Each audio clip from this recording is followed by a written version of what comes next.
Saat ini, Amerika dan Tiongkok punya masalah dalam negeri yang rumit, dan keduanya punya masalah luar negeri yang meruncing juga rumit. Kita tahu banyak yang tidak peduli dengan berita luar negeri, termasuk pemerintahnya. Lemah sekali strategi luar negerinya saat ini, dan tidak ada tindakan antisipatif atas apapun. Tapi New Mind tetap fokus di semua sendi bernegara, termasuk kebijakan luar negeri.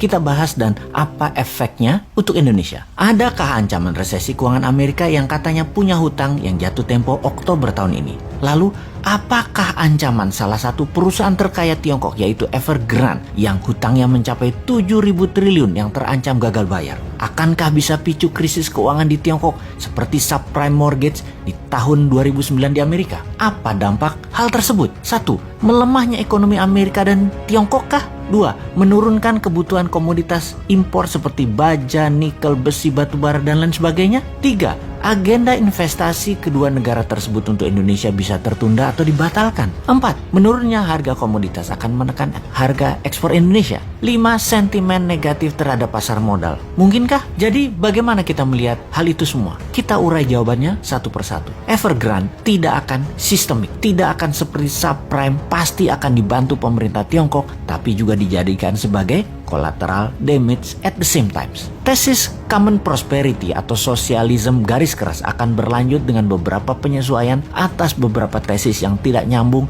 dengan tujuan jangka panjang Tiongkok. Salah satunya kripto yang sudah mulai dilarang di Tiongkok selain mengambil sebagian kekayaan orang kaya di Tiongkok. Capital flight sudah dan akan terus terjadi dari Tiongkok dan Hong Kong. Beneficiary-nya atau yang diuntungkan justru Singapura dan Malaysia. Ini yang di Asia Tenggara, bukan Indonesia. Di Singapura sudah sulit saat ini untuk cari Rolls Royce dan properti lux karena sudah diborong oleh orang Tiongkok dan orang Hong Kong yang hijrah. Mereka juga sudah banyak yang mendaftar untuk jadi PR atau permanent resident dan warga negara Singapura. Jadi kita detailkan untuk menjawab pertanyaan.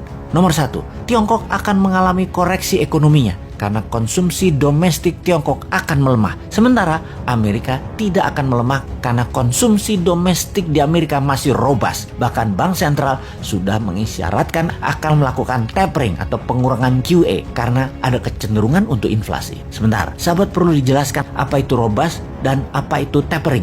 Kayaknya nggak usah ya, pasti sudah paham. Kalau buzzer pasti nggak paham. Buzzer mah diemin aja. Nomor 2, komoditas baru akan turun setelah 6 bulan karena lag effect di Tiongkok. Nah, pasti nanya lagi nih, lag effect itu apa? Sahabat, memang jarang masyarakat umum memahami istilah keuangan karena bernegaranya dibuat oleh para pejabatnya hanya fokus di politik. Kasian rakyat ini jadi bego urusan ekonomi, taunya paling pol dagang doang karena perilaku bernegara pejabatnya. Tapi tenang, rakyat tidak paham tidak apa-apa, tapi pejabat yang berkuasa ternyata juga tidak paham seperti kali ini. Itu memalukan. Jadi apa itu lag effect? Oke, saya terjemahkan pelajaran kampus aja artinya. Bahasa Indonesia cari dewe ya. Oke, lag effect is the potential ineffectiveness in fiscal policy due to the time it takes to recognize an issue. Dah, itu aja artinya.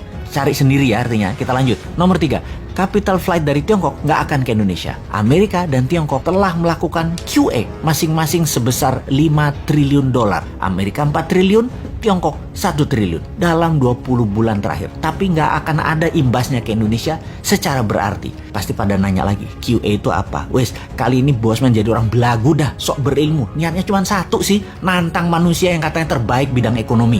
Oke, QE itu adalah quantitative easing. Terjemahan bebasnya adalah printing money. Wes, paham ya? 4. Harga ekspor komoditas akan terkoreksi setelah 6 bulan dari saat ini, tapi akan bergerak hanya turun sedikit. 5. Pasar modal akan terkoreksi sedikit tapi akan terbang kembali. Dikarenakan uang beredar di Amerika, di Uni Eropa, di Jepang, di Tiongkok masih masif. Rasio M2 terhadap GDP masih jauh di atas 100%.